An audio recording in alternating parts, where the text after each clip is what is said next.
we are officially back for the 2024 year, guys. I see we have a few people in the chat. Some of them are regulars. Michael, Scott, hi guys.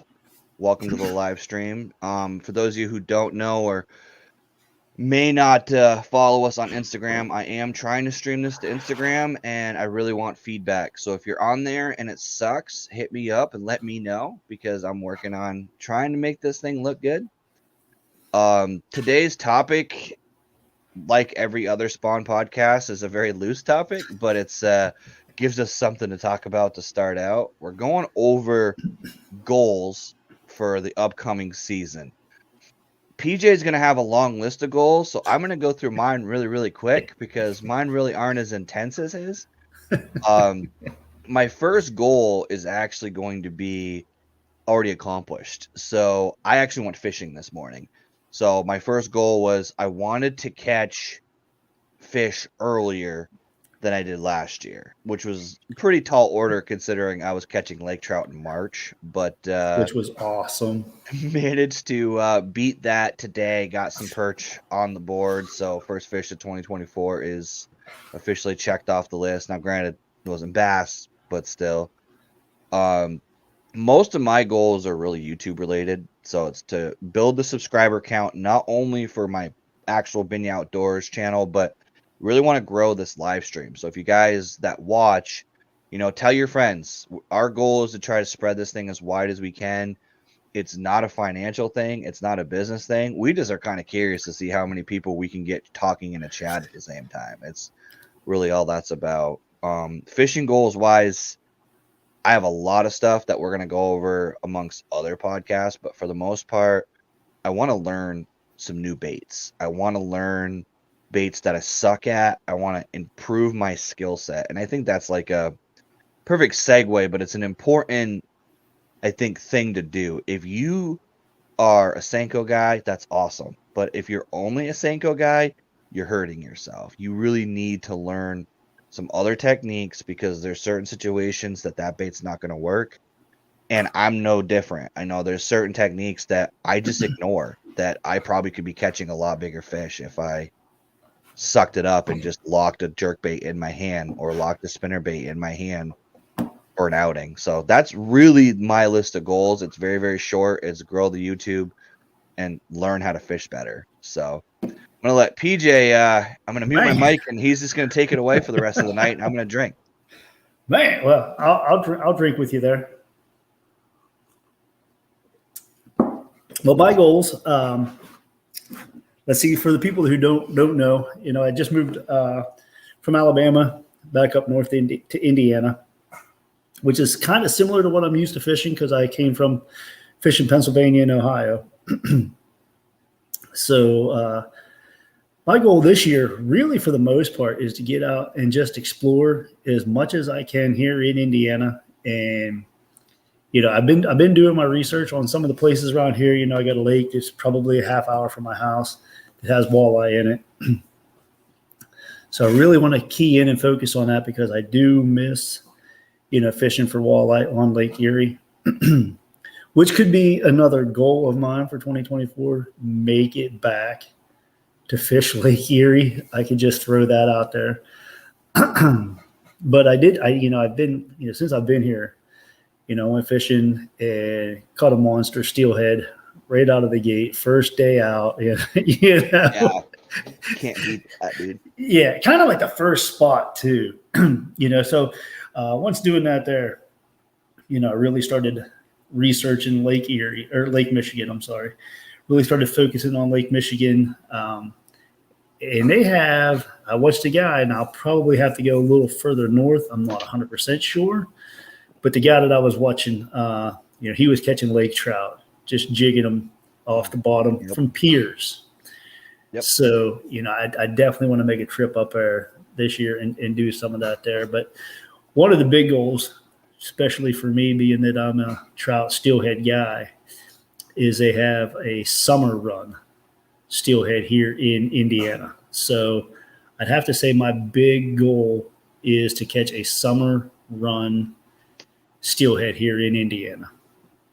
And then, just get out with the kayak. I feel so relaxed, so at home. Get me out on a kayak as quick as possible, and start just exploring these lakes. That's the only thing I have.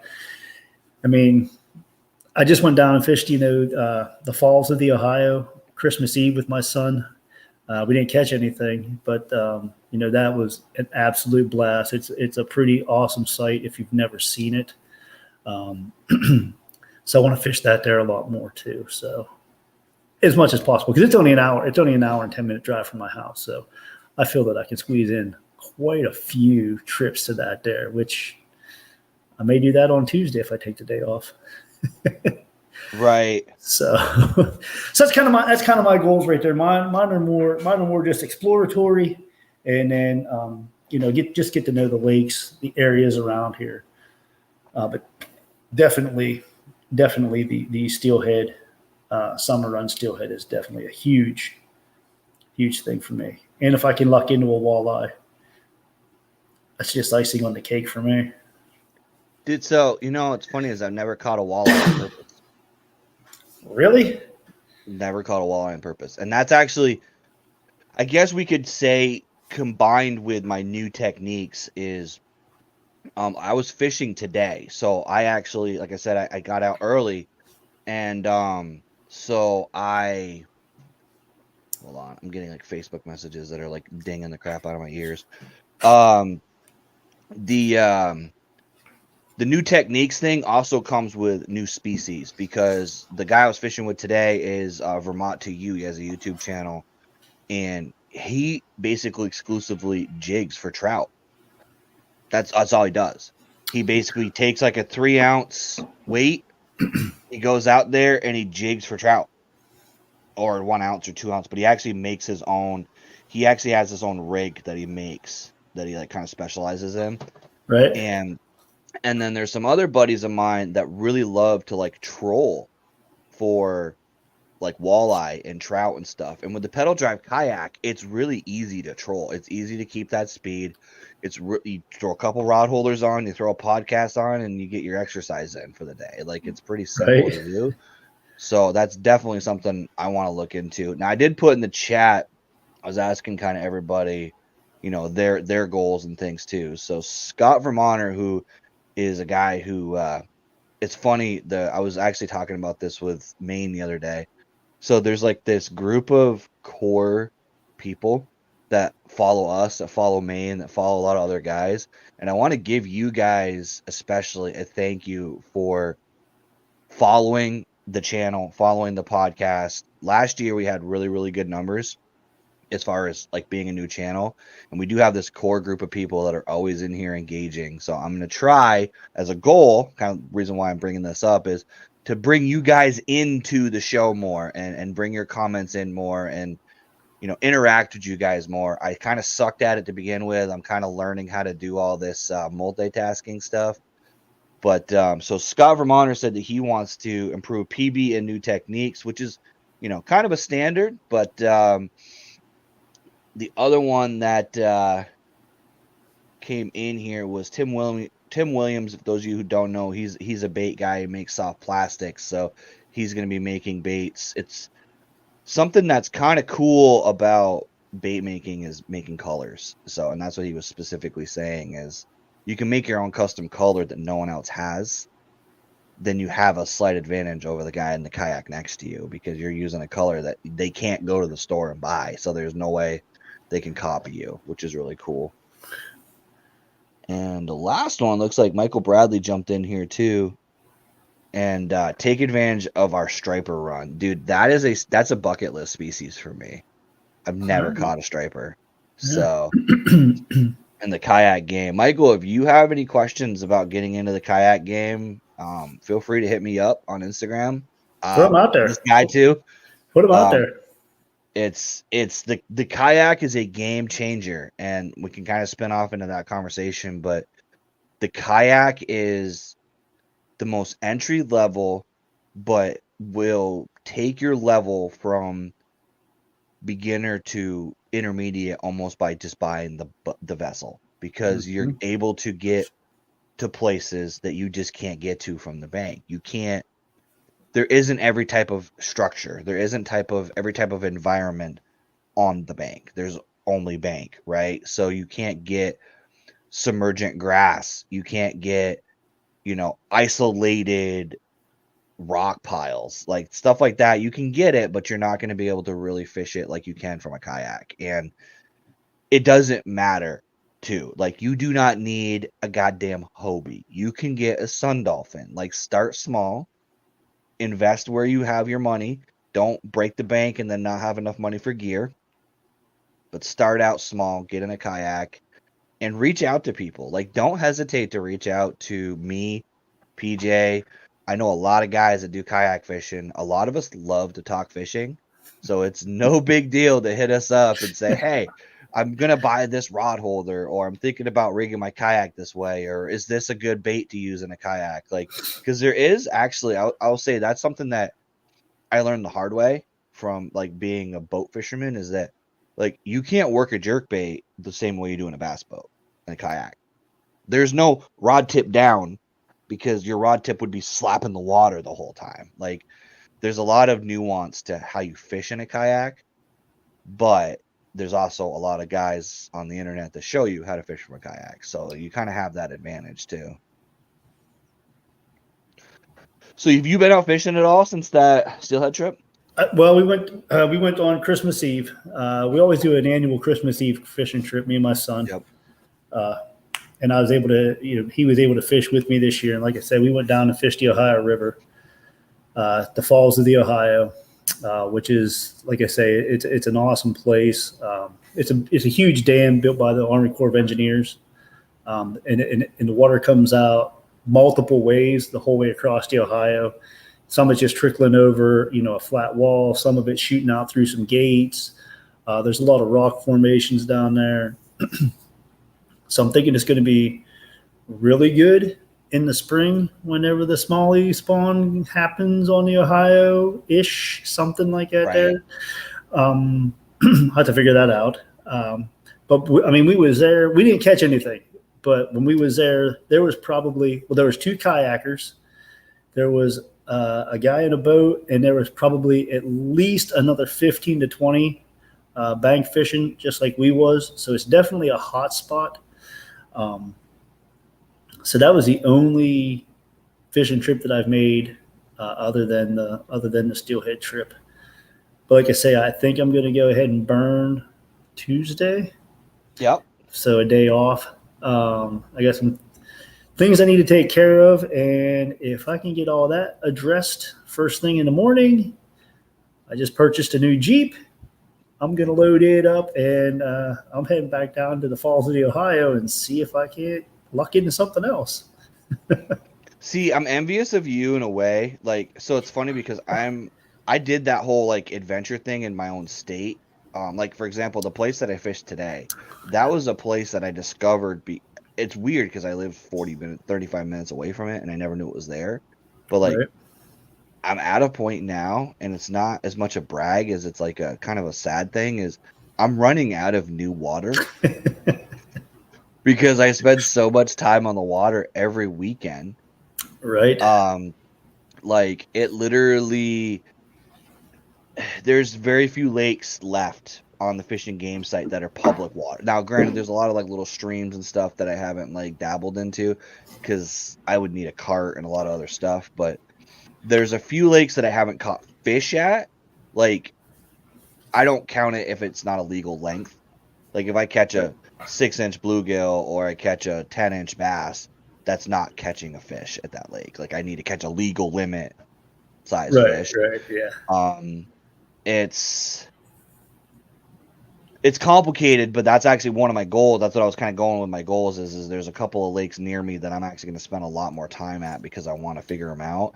But I'm envious of you because it's all new water for you. It's all new learning. It's like you literally get that like giddy, I caught a fish in this place and I never caught one here before feeling all the time, because every place that you go is going to be new. It's going to be, it's going to take you a little while to get through those reps first.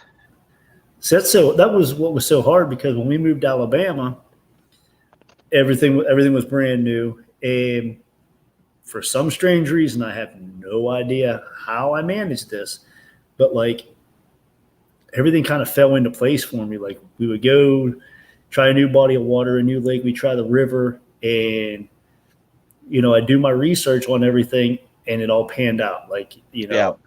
it just kind of worked. And some of the guys that I worked with down there, I'm catching fish at places that they've never caught fish in, and they've lived there, their whole life, So they wanted to, where do I go here? Where do I get, how do I do? I'm like, wait a second. This was all new to me. You guys need to figure this stuff out for yourself. I'm not a guide.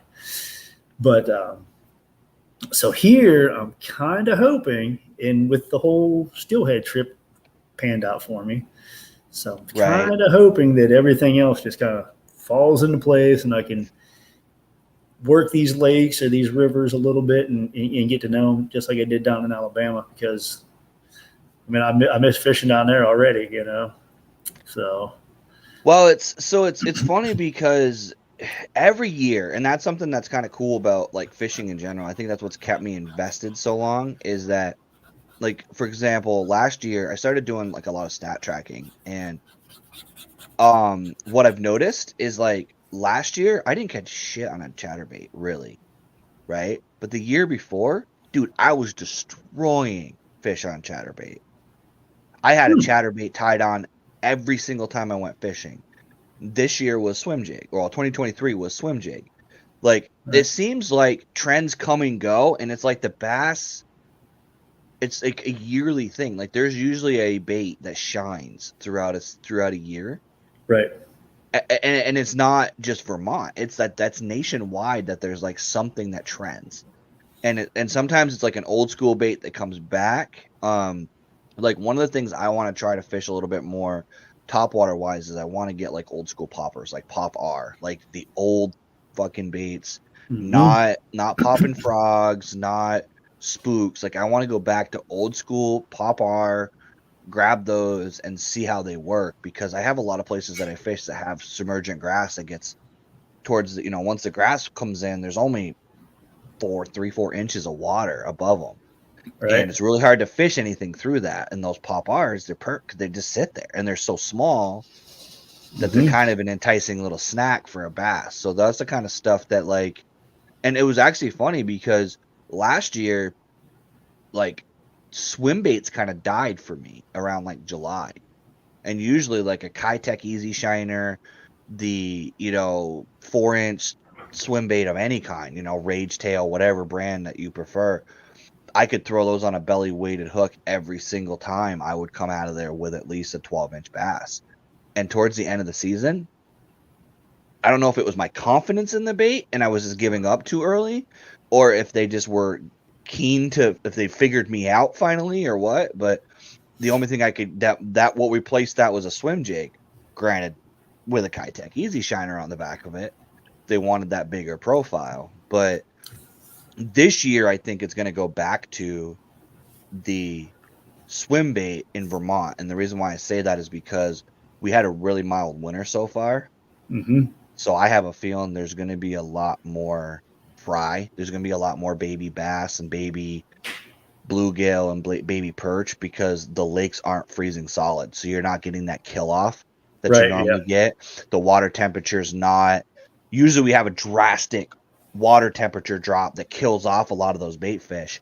That didn't happen this year. We just got ice like within the last week or two, and that's only on select lakes. Like Champlain is wide open. A lot of the bigger lakes are just barely getting like skim ice. So I think you're going to get a lot more bait fish are going to be able to spawn, which is going to create more little fish, which is going to create an economy of, that's what they're going to eat. Because that's honestly in the spawn, bass will eat a fucking soda can. I don't think they care when they hit that like feed up right before they spawn. I don't, maybe I'm wrong, but like it feels like you can't throw a wrong bait.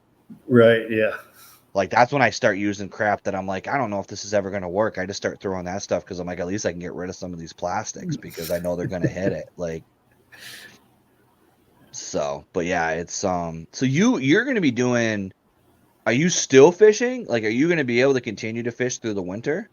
Yes, it has. So you're not going to have to stop. That's cool. Nah, probably not. I mean, it snowed a little today, and by little I mean when I left for work this morning at 4:15, it was raining, and Okay. there was like flurries mixtured in with the rain. But I mean, it's 7 something at night here, and we're sitting at 40 degrees.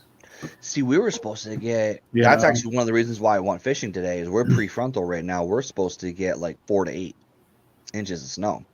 See, I know they're calling. You know, they told us in areas Right. we get 1 to 3, Yep. and I'm assuming that that's probably going to be higher up near Lake Michigan. You know, you get the lake, Yep. Lake of Snow effect up that way. But I know, like, my kids. Both my kids still live in Ohio. You Yeah. know, my daughter said they probably had like maybe 1 inch, today. And I got friends that live in Pennsylvania that I was talking to. They probably got like maybe 3 or 4, just enough to, go out and plow, shovel. It's enough to be annoying. Is Yeah. what it is. Yeah. It's like that wet, heavy snow because, Yeah. rained here. So it carried over into Ohio, Pennsylvania, working its way, east. So it's just little bit colder over there to change it to snow, but not drastic enough to really make a change. So what they get today Right. will probably be melted by Monday or Tuesday. See, that's what sucks about like going fishing today. Is I stuck that addiction needle in my arm, and now I'm like, I was literally sitting here editing the video from today's footage, right? And I'm like, I wonder if I should fish tomorrow. What if I could get out? I wonder if yeah. I can go, and where I was fishing is higher elevation. So you're talking they're 4 to 8, 8 to 10, and they're probably going to get snow. What sucks about it is it's a combination of things. Is the snow also insulates that ice, which means it Yeah. prevents it from getting more ice. So Yeah. it's actually going to make ice fishing worse because it's going to change the water temperature. And I'm actually kind of like, I hate the fact that it's going to snow. I want it to be super cold, but not snow because I want ice. Because I don't want to have to travel. Like that place it's a cool place, and a lot of my videos are centered around that lake. But it's a 100-acre lake. It's not even a lake, it's a pond. So it's 100 acres, and there was 5 sets of guys out there with shanties running tip-ups. It's just spaced out everywhere. It fishes really small, you know what I mean? So it's like you can't even think about running a long stringer of tip-ups or anything like that. Right. Like that's not gonna happen. So, and the reason why it's so loaded is because it's one of the only places in Vermont that's actually fishable right now. That has ice on it. So you can't it sucks because it's like I have no choice but to go there unless it gets colder, and it's crazy because there's a pond right next to my house that's like 80 acres, 75, something like that has like 20-inch, 30-inch pike in it. And it's small, which is nice for ice fishing because you don't have to drag that 100 pounds of gear in that sled across a freaking mile to get to where you want to be in deep water. Like to get in deep water there, I've only got to go 40 yards off of the ramp.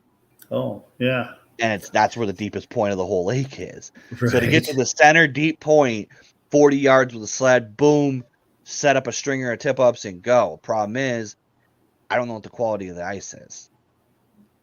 Because down here in the lower elevations, we've had 40, 45, 30, 30, 30, 45. So you got that honeycomb shit that's not...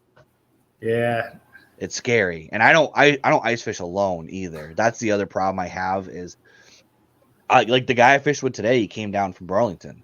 So like for those of you who don't know, like I was heading to Killington, and he was coming from Burlington, so that's like a 2.5-3 hour ride to go ice fishing. That's awesome though.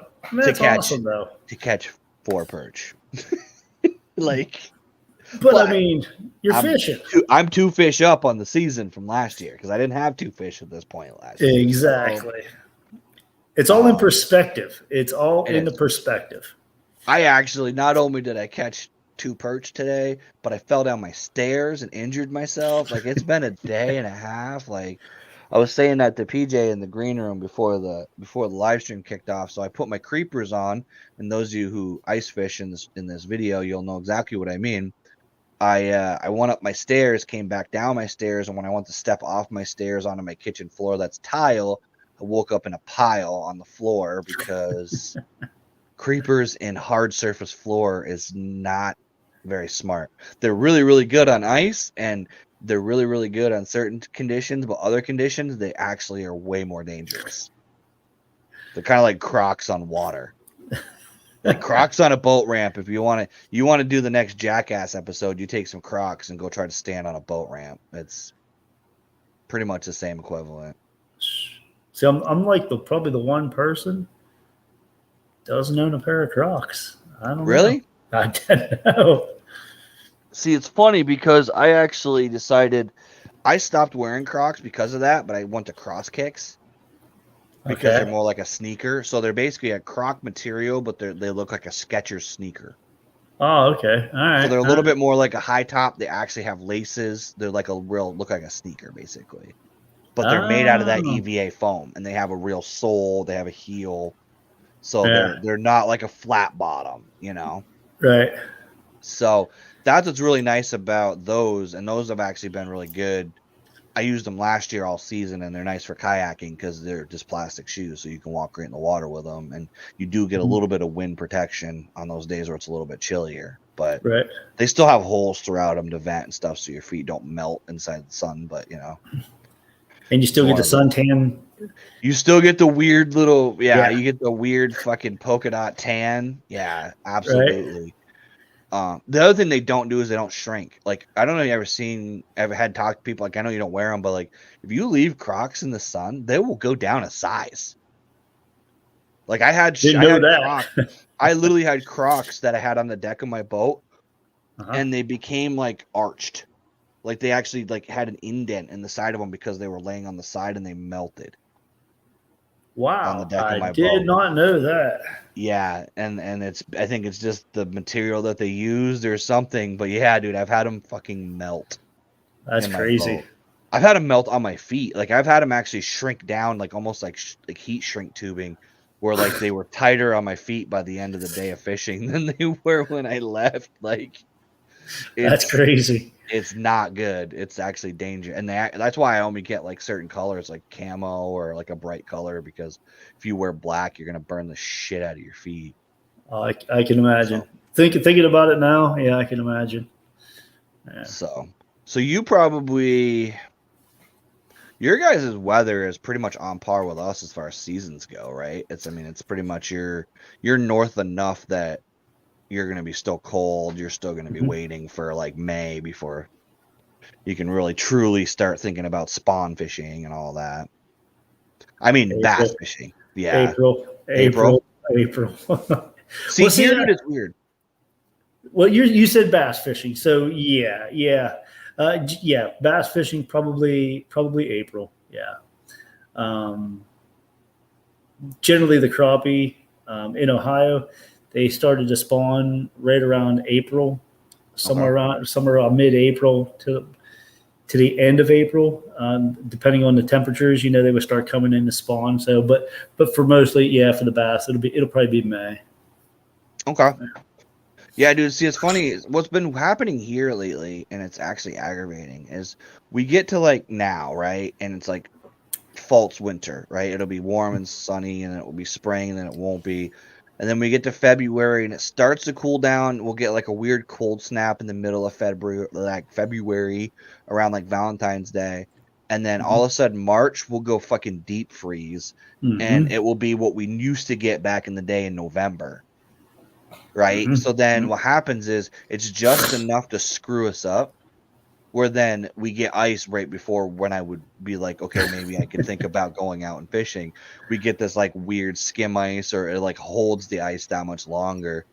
And then you find me doing stuff like leaving work at 5 o'clock at night and doing laps around all the lakes going, oh, nope, that one's still covered in ice. Oh, nope, that one's still got ice on. Like, that's actually what I'm doing tomorrow in the reverse. Like, tomorrow I'm actually going to get up, I'm bringing my son home, and then I'm doing the tour, which is like a lap around my house, do basically drive-bys and going, wow, that could be fishable. Like, the ice thing is like, it's funny because I'm going to definitely fish earlier than I ever did. It's going to be, what I'm gonna do is I'm gonna take that rowboat out. So I'm gonna use a rowboat with a trolling motor, and I'm gonna troll for like I never thought of it before, but like it's funny because I always kind of thought of myself as like just a bass fisherman since I really like settled into fishing. But then I realized like I'm missing out because like March, for example, if there's open water on like Champlain in March, those trout are in like 10 feet of water. The salmon are in like 8-10 feet of water. They're not down deep because the water temperature that they like is up high. So you can go out there with a fucking Rapala jerkbait. You can go out there with a 5XD Strike King. You don't have to have real trolling like equipment. You could go out there with basic stuff with a mini Dipsy and some spoons, and you can go out there and troll and catch salmon and trout and possibly walleye. You know, there are all those species that are going to get aggressive during those cold water months, and that's when I need to like. I should have capitalized more on that trip in March. Like, I don't know why I didn't go back out there every weekend after that, because I know I would have. Dude, That's just me. That's just me. Every time I talk about fishing, my dad's like, "We gotta go do that thing tomorrow. we gotta go back there again." And I'm like, "Dad, just because we caught fish in one spot randomly one day does not mean they're gonna be there." But I was actually talking to my boy that does trout fishing, and he's actually showed me a bunch of like waypoints. So he's like showing me like juice stuff that I shouldn't even say he has, but he was showing me some waypoints, and he has a bunch of waypoints right around where I was catching. Where you were at. Nice. So I was like, that's pretty cool that, you know, I wasn't a fluke, because he's got like multiple waypoints in the same general vicinity as to where I was catching those trout. So yeah, that makes it awesome. Maine jumped in the chat. Oh, what's he doing? He probably just got off work, because I know he works weekends.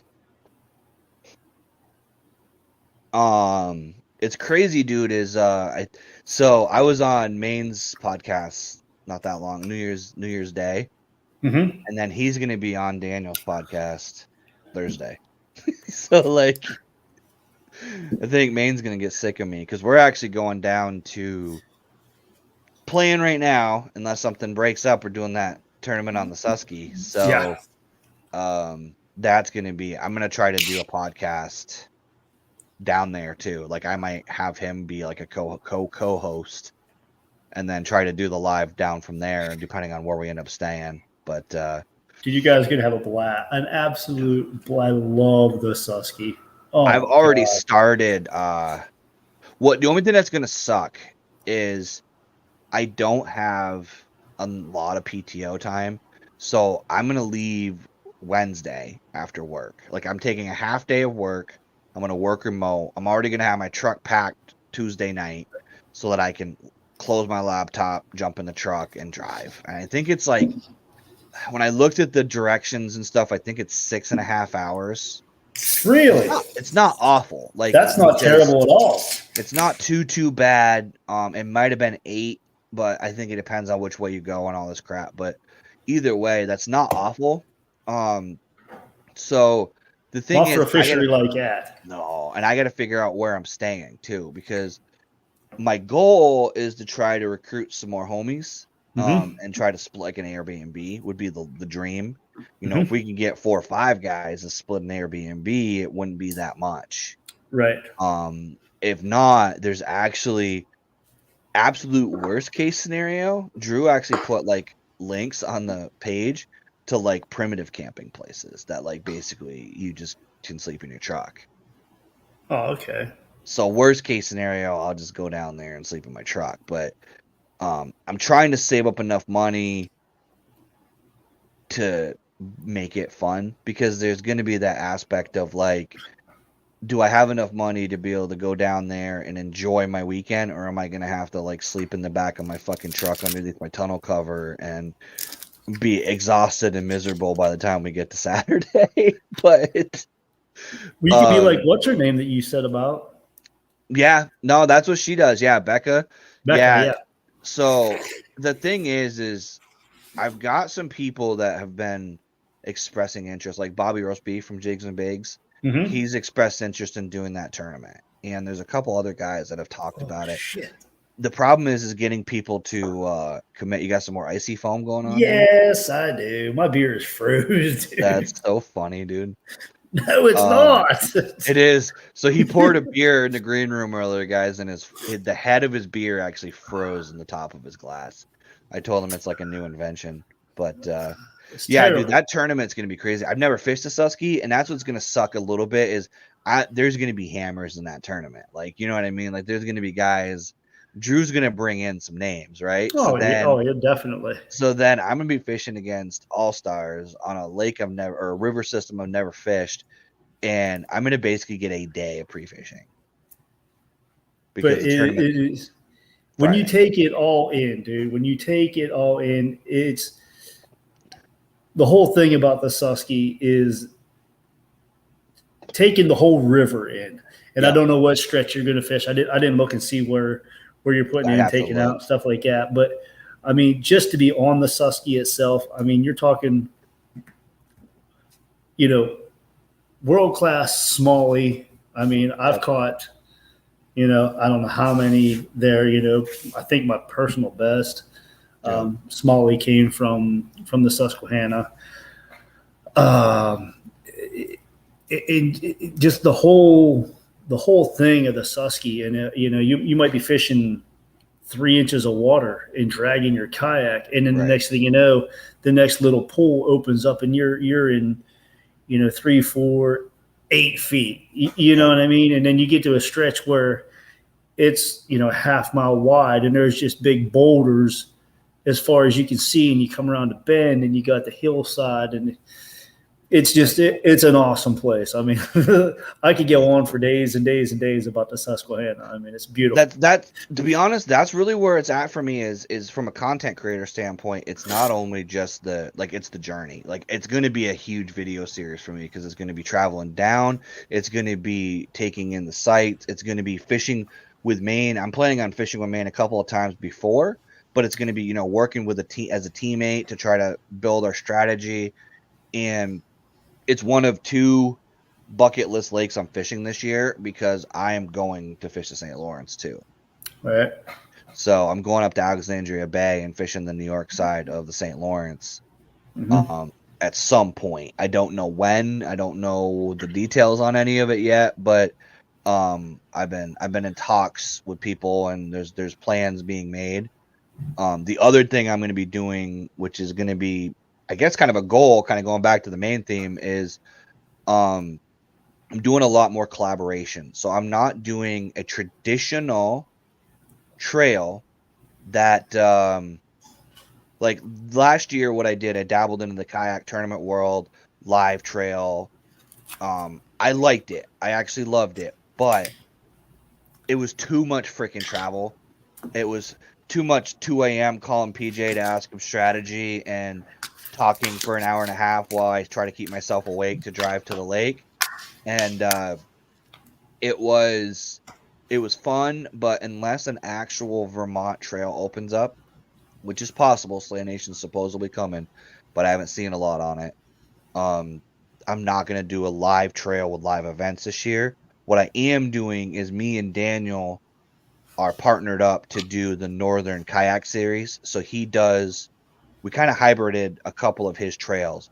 So what we're actually going to be doing is a month-long kayak trail. So it's basically like your KBF Challenge Series, where it's a month long, but it's going to have an AOI to it. And it's the entire Northeast. So you're going to have Jersey, Pennsylvania, all the way up, including Canada. and anybody in those areas can enter in, get a membership, enter in for the AOI, and it's the 5 biggest fish for the whole month. So with the Northeast especially, a lot of guys like it's funny is I had to buy my license today. I realized this morning that it's January and I had to buy a new license.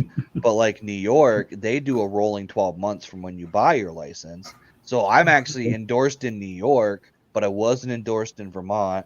I bought a Massachusetts license, a New Hampshire license.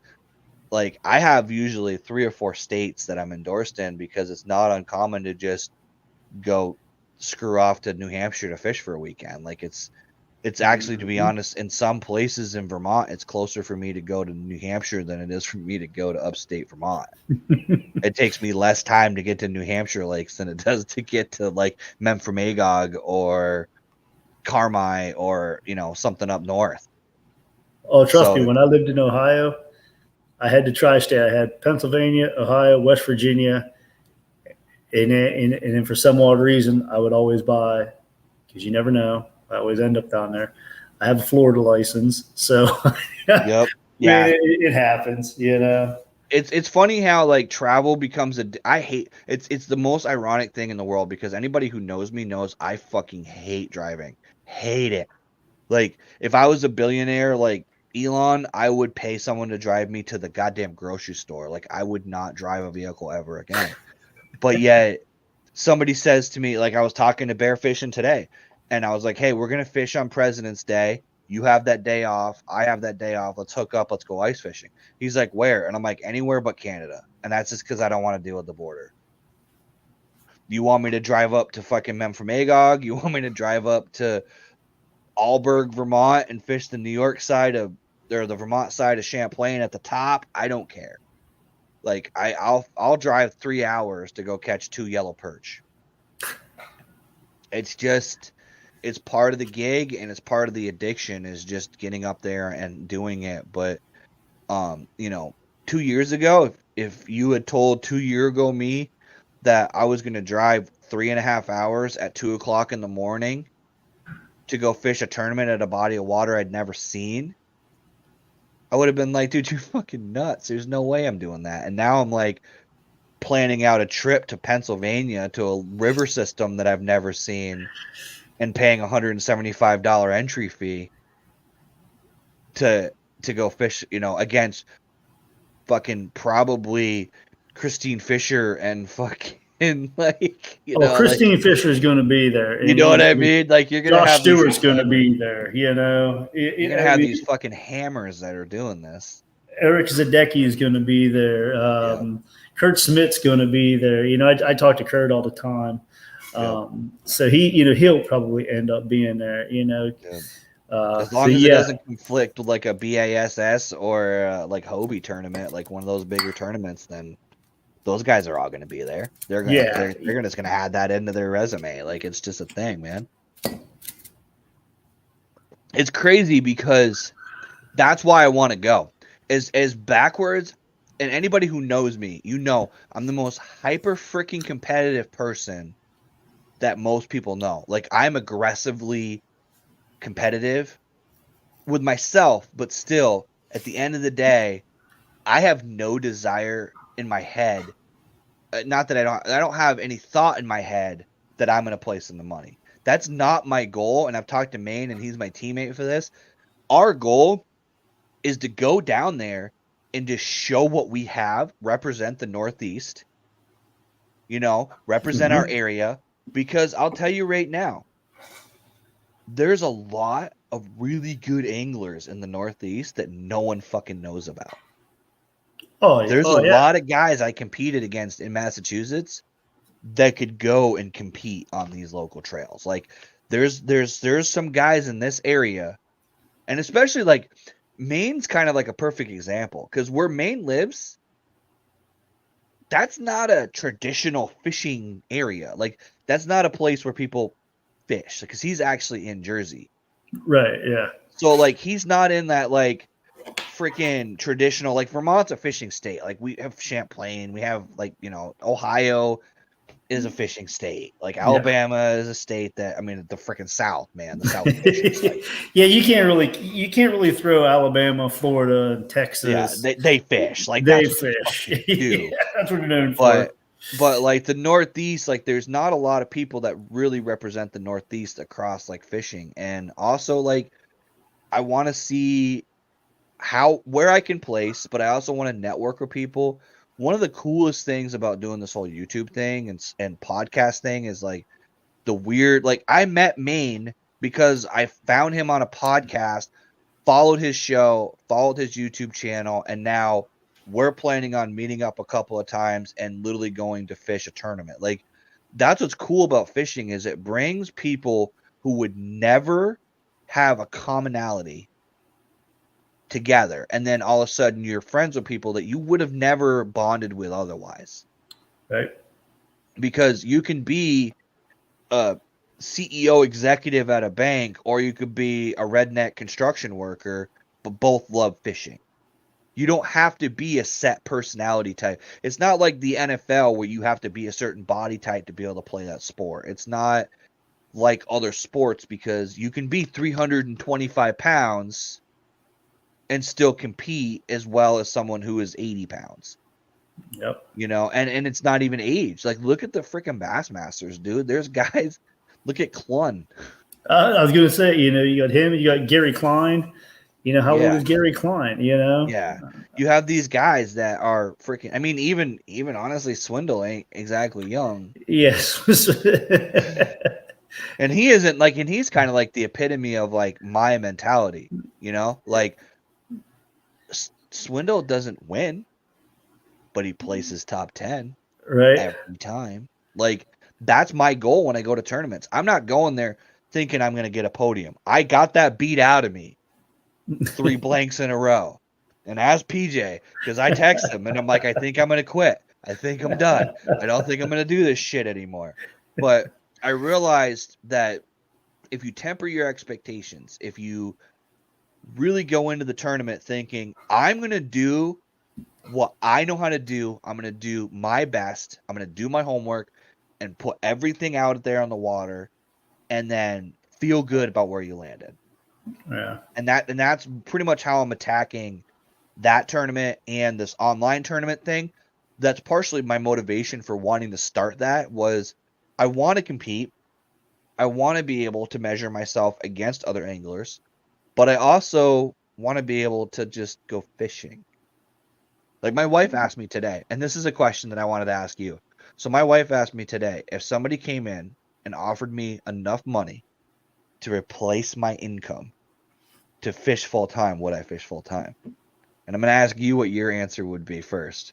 So it's literally fishing is making videos. And obviously I know you don't make videos, but like just we'll pretend like just fishing is your career at that point.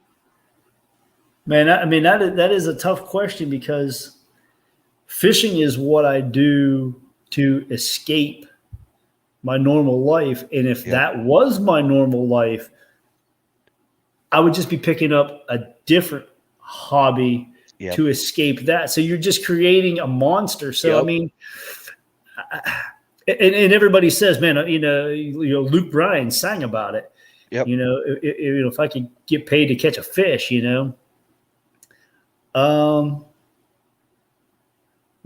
have to say no because I love fishing so much that I don't want another hobby.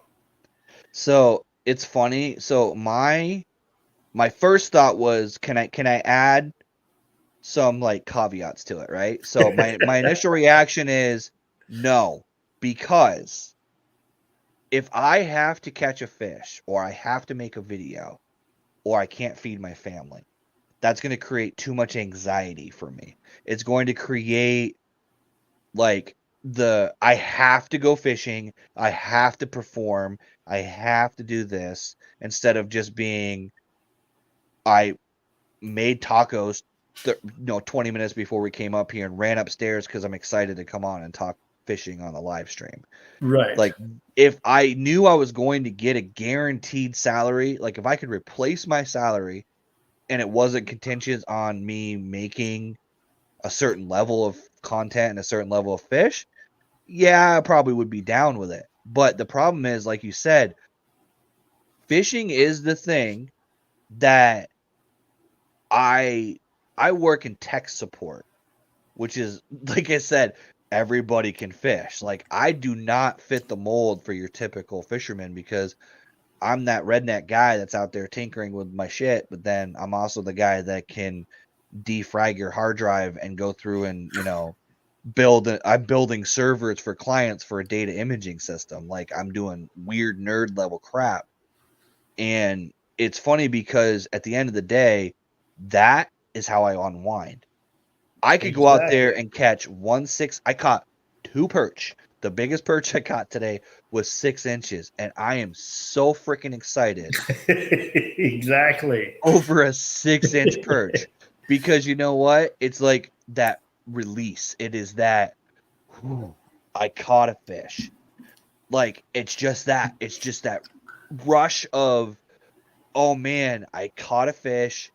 That's awesome. I figured it out. And having that be my career, I don't know if I'd want it. Exactly. That's what I mean. Like, when I go fishing, that's what I do because I had a bad day at work, or I'm looking forward to getting away for the weekend or a day, a day trip here or there. But if I had to do it to make my income, there's only so much you can do. Well, and that's the thing too, is the other thing that comes into it is like, so here's the other thing. Would I ever want to be a Bassmasters pro? Fuck no. But if I could make content like I do now, I would consider it. Because if you look at the current industry, you look at all the complaints from MLF and all these guys, what are they saying? Oh, well, the industry is not doing what it's supposed to do. And unfortunately, not that I'm sponsored, not that I'm even involved in the conversation, but YouTubers, social media influencers are cutting into that fucking pie hard for those pros. And it's because at the end of the day, my channel, just for perspective, just to give you guys some raw data, right? My little 370 something subscriber channel got 117,000 views in 2023. Had 1,200 hours of people wasting their time watching my fat ass talk about fishing on the internet. And I am not even on the radar for some of these big YouTubers. So 117,000 people saw me. Now, I throw a Gambler logo, I throw a Berkley logo, all of a sudden that's 117,000 different views of that logo on the internet. And it's there. So anytime somebody wants to go back and watch it, it's there. And it's permanently there. So guys like me, if Berkley called me tomorrow and said, hey, we're going to send you, like Pier Fishing called me and said, hey, we're going to send you 12 rods. We just want you to use all rods from our lineup. And we'll send you whatever you want. Give us a list. Yeah, I'd take it. And what's that cost Pier Fishing? Retail, it costs them a couple grand. Wholesale for what they cost to make those rods? They're not spending $100,000 like they are on Gerald Swindle to put a wrap on his boat. Right. So, like, they're getting marketing for free. Like, honestly, I'm sitting here with a fucking wall full of baits behind me that anybody who fishes knows that's fucking Z-Man. Like anybody who actually looks at that wall behind me, if you fish, you know that's Big Bite Baits logo. That's fucking Z-Man's logo. That's Strike King's logo. Like, they know that, and I'm not even advertising for them. I just needed a place to store my shit. Yeah. So these pros are like complaining about the wrong thing. Like, they don't understand that they need to just embrace social media. But again, I don't know if I'd want to do it as my livelihood because, like you said, I need that breath. I need that. My work week sucked. My dog puked all over my house, which is what happened last night. And I'm still bitter about it. Like, I need that quiet, the nature sounds, the goddamn loons yelling off in the background, the drunken idiot at his camp stumbling around and falling in the water. I need all of that to reset my clock to get me back to work on Monday. Exactly. And if I don't have that and I'm doing it every day, I don't know if I would enjoy it as much. Now, that being said, if I won the fucking Powerball and I had 480 or 500 million dollars, yeah, I probably would take 2-3 years off and just start driving. I'd probably buy a camper with a, tow hitch, and I would just start driving and fishing, but then I would eventually start a business. You know what I mean? And that's where I wouldn't mind, I guess on the flip side of that is I wouldn't mind owning a business in the fishing industry.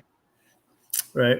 Like a rod company, a bait company, a clothing company, kayak company, something that makes a product for the industry, and then fish and have that as my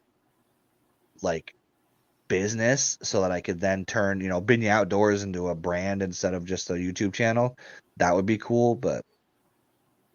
And yeah, Scott from Honor, I agree. 6th Sense, you need to give Maine a call because that dude is plugging your stuff in every single video that he ever does.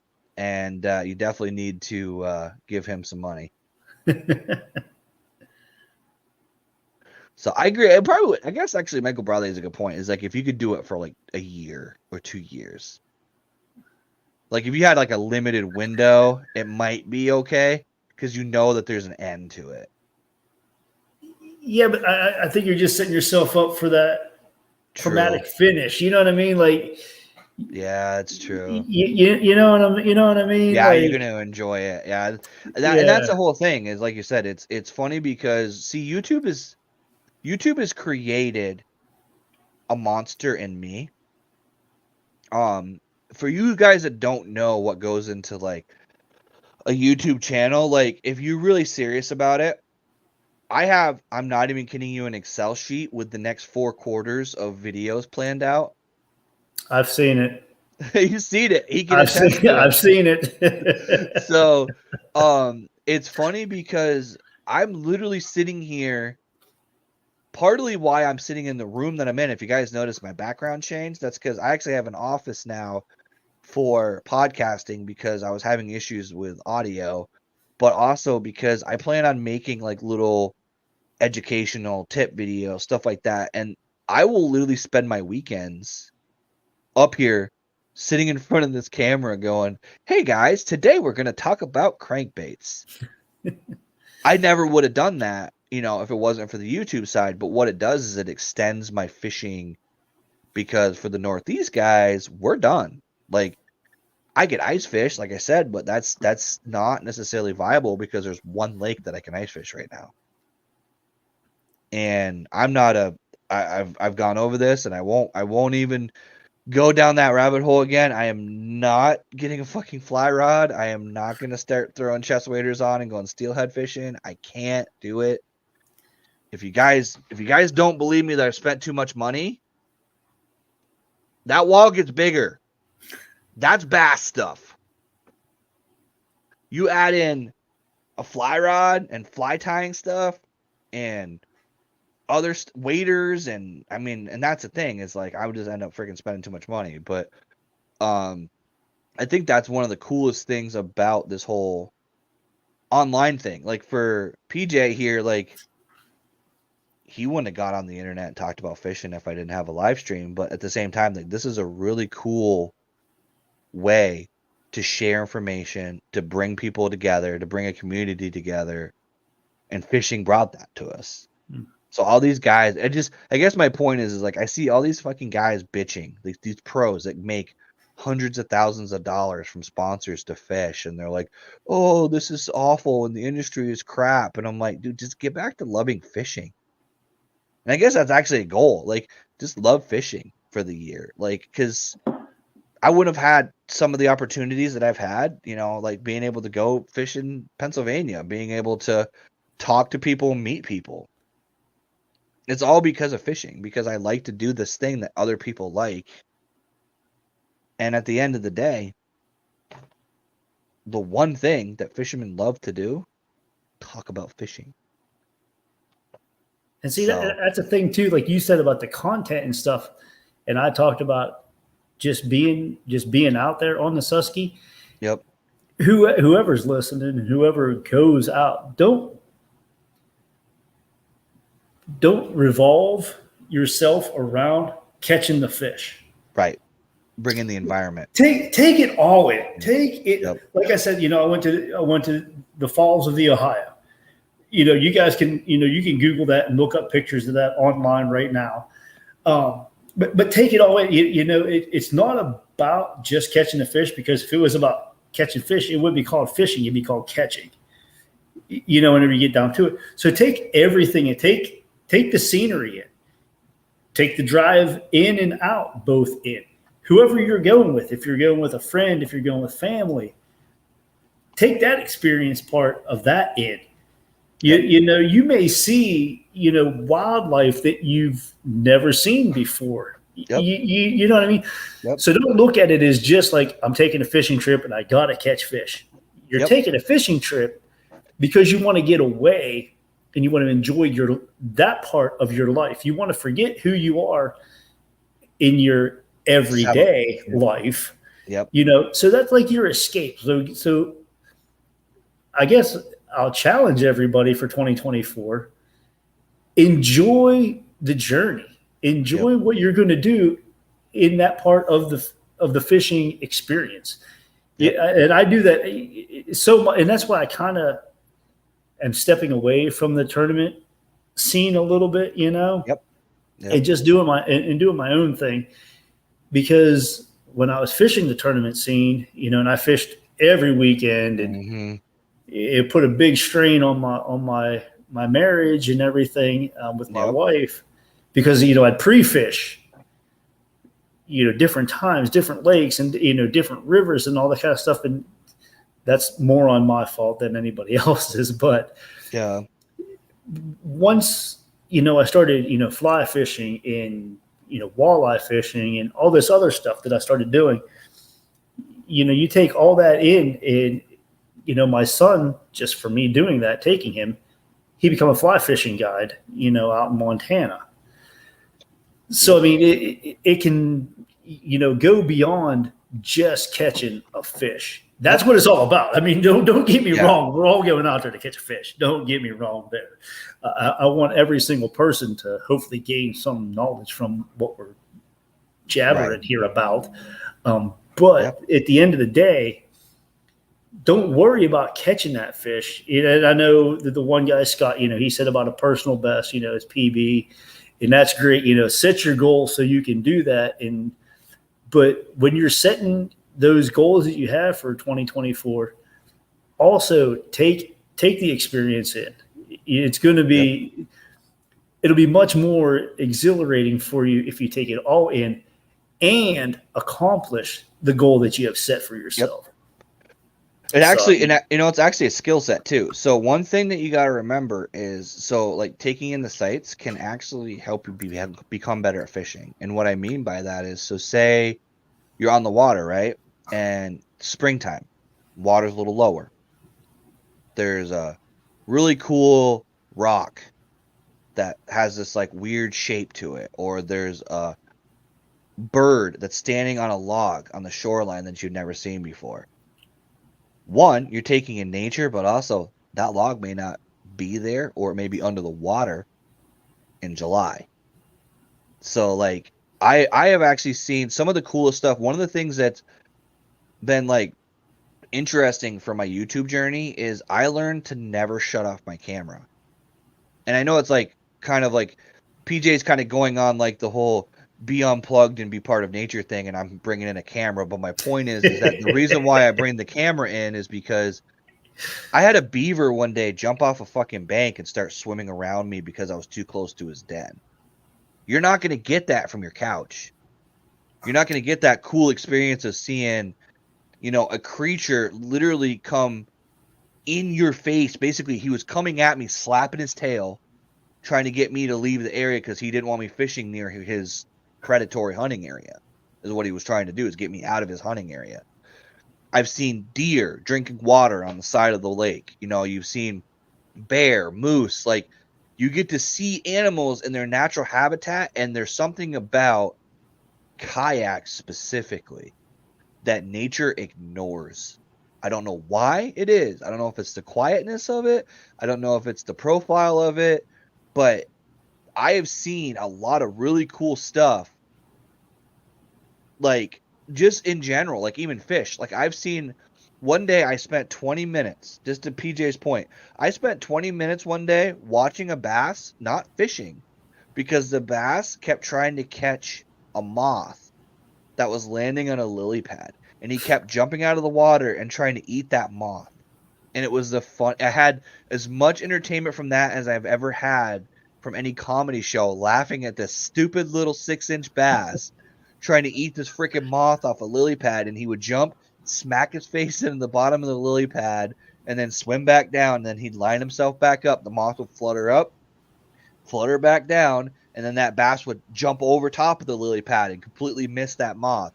And it was just like 20 minutes of me watching a stupid bass trying to eat. But yeah, it was entertaining because you're just seeing nature be nature. And it's one of the only places left in the world with, you know, overdevelopment and cities being put up where there used to be forest. It's one of the few places that when you're on the water, you're there. You're part of their world. Their entire ecosystem is there. Their world is there. So, you know, you can have, like, honestly, I've had some of the coolest experiences with snapping turtles in my life, and those are fucking freaky to come next to you. But the equivalent of gators for me, because I've got, you know, manhole cover size snapping turtles that surf, that just fucking pop up next to you, and you're like, oh, hi. I've actually fished beside gators, so. Dude, see, I've never seen one, and I probably would soil my pants. I would need dude wipes. If I nah, it's not that big a deal. The gators didn't freak me out as much as the cottonmouths. They were circling my kayak. I had 2 of them, and they were literally circling, and I was like, okay, yeah, things are about to get real here. I'm like, I need to make up my mind here. Dude, snapping turtles, dude, are. And it's funny is I actually, so 3 or 4 of the lakes that I fish, the ones I really want to freeze, by the way, they're ones that, like, they have little ones. They have like a lot of the little guys, like the, you know, kind of like the pet store size turtles. They're like a good luck charm for me. It sounds weird, kind of going back to the whole talking about observing nature. Something I've noticed is that if I go to an area and I see snapping turtles on a log, see them sitting on a rock, I see them swimming, I almost always catch a fish shortly after seeing that snapping turtle. I don't know if it's because they're where the bait are. I don't know if there's a scientific reason. If there's a weird metaphorical mystery, you know, aura reason or what. You're just in tune with them. My wife will literally call me and I'll talk to her and I'll be like, I'm not catching anything. And the first question she'll ask me is, have you seen any turtles today? And it's weird, dude. Like, it's funny, but like they're like a good luck charm. But then there's some days, dude, there's some that on one of the lakes that I fish on, dude, they're fucking dinosaurs. Like, they are a freaking hubcap with claws coming out of the water. And they know they're that big, and they're not intimidated by anything. Like, I had one, I interrupted snapping turtles mating, and I had him try to get on my fucking boat. He literally was so pissed off at me. He was chasing the back of my fucking tracker, and I'm spinning in a circle trying to get away from it because he's trying to grab the gunnel of my boat with his claw so he can pull himself into my boat. And what are you gonna do at that point? Like, he can have the boat. He can have it at that point. Like, I'm gonna throw my anchor over the side and I'll come back for it later, and you guys can have a good time because I'm not. What am I gonna do? Fight him off with a fucking spinning rod? Like, I don't have any defense against a snapping turtle. Like, right? Yeah, dude, I had no idea what they were doing. I thought they were injured, so I got up close to them on my boat and I was filming it. And then I didn't realize there was a second turtle underneath of that turtle, and he was mounting her to rape her or whatever they do. Oh, dude. And I pissed him off because I got too close to him, and she separated from him. And then all of a sudden, I know it must have been the male because that one got pissed and just started chasing me across the lake. I'm not gonna Good lie. thing I was in my bass boat. I probably would have done the same thing. You know what I'm saying? Exactly. You know what I me. mean? Pissed off a turtle. I was like cock blocking a turtle, and and that's what I mean. That's a good example of what PJ was talking about. Like, I wouldn't have had that experience if I didn't stop and go, what is that? And go investigate nature. If I was just like, oh, I'm going to keep fishing and ignore that, I wouldn't have had that experience. And I've had a lot of weird, like I've had loons hit my bottom of my boat when I was fishing, like dart under my boat and actually like bump into my boat and scare the shit out of me. Uh-huh. I've been attacked by geese. Haven't had that one. I had a bald eagle almost fucking pull me out of my kayak. Like, again, all stuff that if you weren't out there, you wouldn't have experienced it. Wouldn't have happened. So, exactly. So we are going on an hour and 10 minutes, guys. I do want to emphasize the plan going forward for 2024 is we're going to try to do this every other week. PJ's schedule allowing, because I don't have a life. So neither do I, because I work. The plan is to try to do it every other week. We're going to have a spawn, and by say that is we're going to have a spawn podcast every other week. It might just be me asking people in the chat questions if PJ can't make it. We don't have a set day. I'm going to try to stick to the weekend, but if PJ's schedule changes and we need to do it during the week, or we find that more people can view during a certain day of the week and we're both available, we're going to modify it a little bit, but be on the lookout for this show every other week. That's the plan. Yeah. That's going to be the objective. During fishing season, we're going to talk about fishing. One of the things I am going to do is, because I'm part of that monthly trail, I'm going to list out the top 10. And each month, the winner, I'm going to try to bring on to talk about, how they did it, what they did, where their successes were, give them a little bit of props for winning kind of deal. But other than that, guys, I'm going to end this live stream with, I guess, words of wisdom from PJ's. Just fucking look around. Enjoy nature. Don't just be out there worried about what you're catching. Take in the whole experience and make it worth it. Exactly. You make it an hour, you make it 8 hours. Make that time worth it, because at the end of the day, it's all about being out there and enjoying nature. It's not always about catching that bass. Right.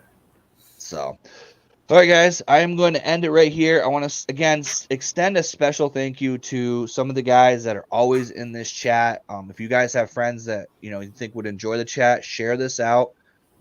I want to try to grow this. I want to get as much engagement. I want people to be able to come on. And honestly, I want to be able to bring guests on. I want people to come on and talk. You guys may not want to listen to me and PJ every other week for the rest of our lives. So maybe you want to hear someone else's opinion on stuff. We'll be happy to bring other people on and get their opinions and have them weigh in on topics. So, but yeah, we gotta get to bed here and or go work on stuff. That's what I got to do. We will end the stream right here, guys. But again, I want to thank you all for coming along. And as always, let's get out there and catch more fish.